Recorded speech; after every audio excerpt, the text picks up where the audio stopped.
Level up patrol na! Level up patrol na! Level up patrol na!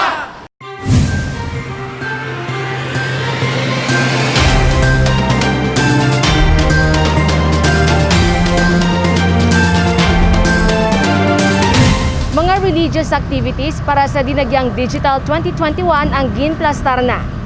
Disyembre pa lang gimplastar na ang mga aktibidad para sa Dinagyang Digital 2021. Isa na diri amo ang mga aktibidad sang simbahan. Dayon ang sadsad sa January 23, 2021.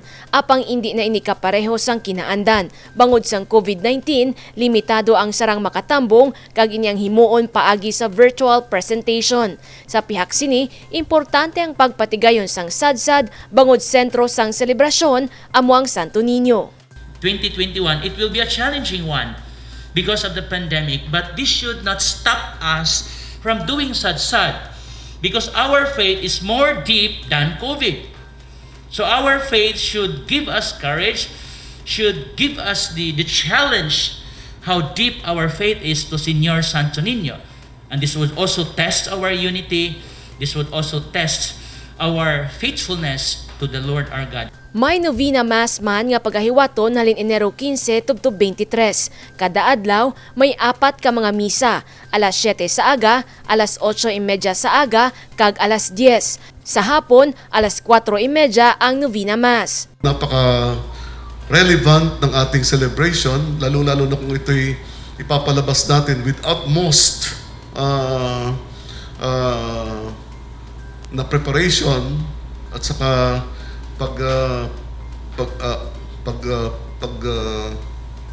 pag-action o yung ano dito para maipakita talaga yung faith ng mga tao. And I hope na this would serve not only as a manifestation of the love of the people of Iloilo in Santo Niño, but as well as the people who are going to watch this virtual presentation that you're going to present. Ang naandan na nga fluvial procession pagahimuon nga motorcade. Ang orihinal nga Santo Niño de Cebu nga regalo para sa sadto kura paroko sang San Jose Placer nga si Father Ambrosio Galindez amo ang igalibot sa mga distrito sang syudad. Magasugod ang motorcade sa San Jose Parish.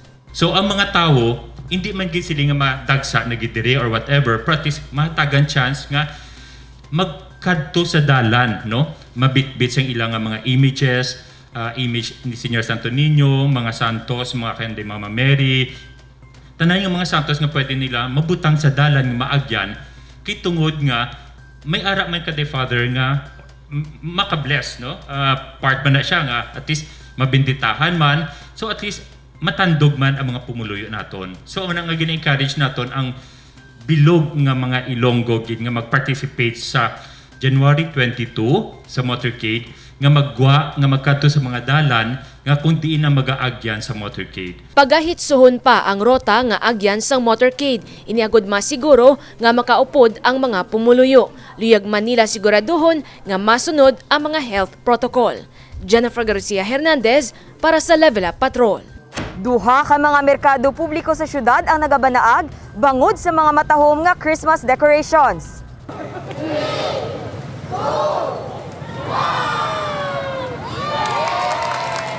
Sa pinakauna nga tion, nagmadinuago ng Iloilo Terminal Market sa kagabihon, bangod sang matahom nga Christmas decorations nga ginpahamtang. Mismo ang mga empleyado sang Local Economic Enterprise Office kag market vendors ang nagpanguna sa pagdecorate sa merkado. Human sa recycled materials ang mga dekorasyon. Pareho na lang sang belen nga ginhimo gamit ang sako. Samtang ang puno nga ini, ginbutangan sang mga suga gamit ang mga nagamit na nga botelya. Ang gingamit namon diri makita from recyclable materials itanan sako ni siya nga ginbutangan sang color. Tapos ang tanan nga mga market vendors association gid sila nag-donate gid sila do mismo sa ilang nga effort naghatag sila sa mga Christmas lights. Hindi lang Iloilo Terminal Market ang ginpatahom subong nga Disyembre. Pati ang Haro Big Market, ginbutangan man sang Christmas decorations. Nag-decide kami, upod sang ako ng mga marketing charge, bilang pasalamat man namon sa atong pinalangga nga mayor, nga ipakita naton nga despite sang pandemic, ang spirit sang Christmas ara magyapon. So nag-decide kami ang butangan iwag ang tanan ng merkado. Actually, nagsugod kami sa Harubig tapos subong ari sa ITM. Ginpasalamatan ni LEEO Head Maricel Mabaquiao ang mga nagbulig agud matigayon ang pagbutang sa mga Christmas decor sa duha ka public markets sang syudad. Samtang, may mensahe si Mabaquiao sa mga manugbakal sa merkado publiko. Nagpasalamat din ako sa madamo sa mga tao, especially sa aton nga mga vendors, association, officers and members nga nagbulig nga hindi man ni matuman tanan kung hindi tungod sa ila kooperasyon.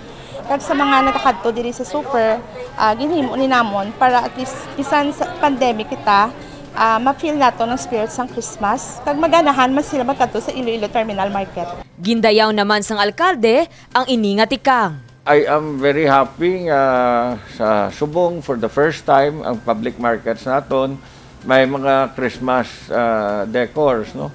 I think this only shows that sa ini nga tiyempo daw united ang aton nga mga vendors, no. Tinutuyo sang sini nga proyekto amo ang mapabatyag sa mga manugbaligya kag mga manugbakal ang Christmas spirit bisan may ginapangatubang nga pandemya.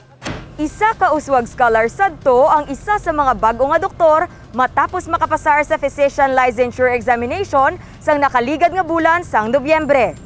Inspirasyon para sa iban nga mga uswag scholar si Marinel Pedrosa. Nagtapos ang medisina sa West Visayas State University. Suno sa iya, dako ang naging papel sang uswag scholarship sa iya kadalagan sa kabuhi. Iya ginsaysay ang mga nabulig sang alkalde agud makatapos sa pagtuon. Ang Uswag Scholarship from bago lang siya establish sang naging Uswag Scholar ako. So naka-help gid siya biskan sa pang-allowance lang, pangdugang allowance, and then kay sang college ko do bago pa lang siya nga program. Subong makita ko man nga ga-improve siya kay may sister man ako subong nga Uswag Scholar man. So maka-help gid siya pang dugang sa tuition, ma-help man sa amon parents. Una nga nangin Bachelor of Science in Biology student sa amuman nga universidad si Marinel antes ini nagkuha sang medisina. Kag para sa iya, hindi nangin mahapos ang proseso.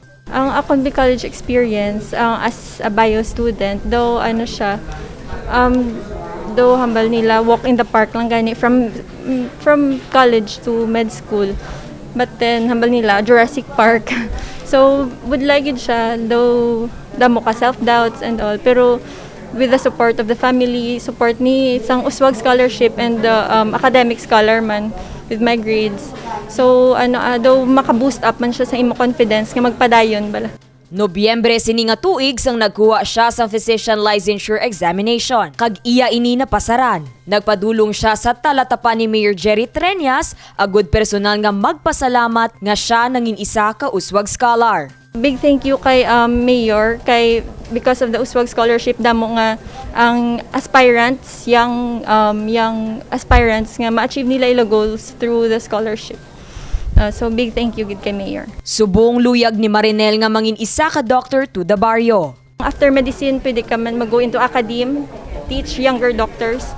So for me, akong plan subing is to go into Doctors to the Barrios program of DOH to help the underserved areas, geographically isolated nga areas, and so that maka-reach out kita to those people nga hindi maka-access in the cities balang for hospitals for primary health care. Ginkalipay naman sang alkalde ang kadalagan ni Marinel. Very happy gid ako nga halin sa Uswag Scholar ta doktora na siya. And amo na ang siling ko permi, importante gid nga magdamgo kita kay kun may damgo kita kun obrahon naton ang tanan nga masarangan naton sa aton para malabot ang ina nga damgo, malabot gina naton. Si Marinel ang isa lamang sa linibo ka mga uswag scholars nga nagmadinalagon na sa ila ginpili nga propesyon. Dane Raffles para sa Level Up Patrol.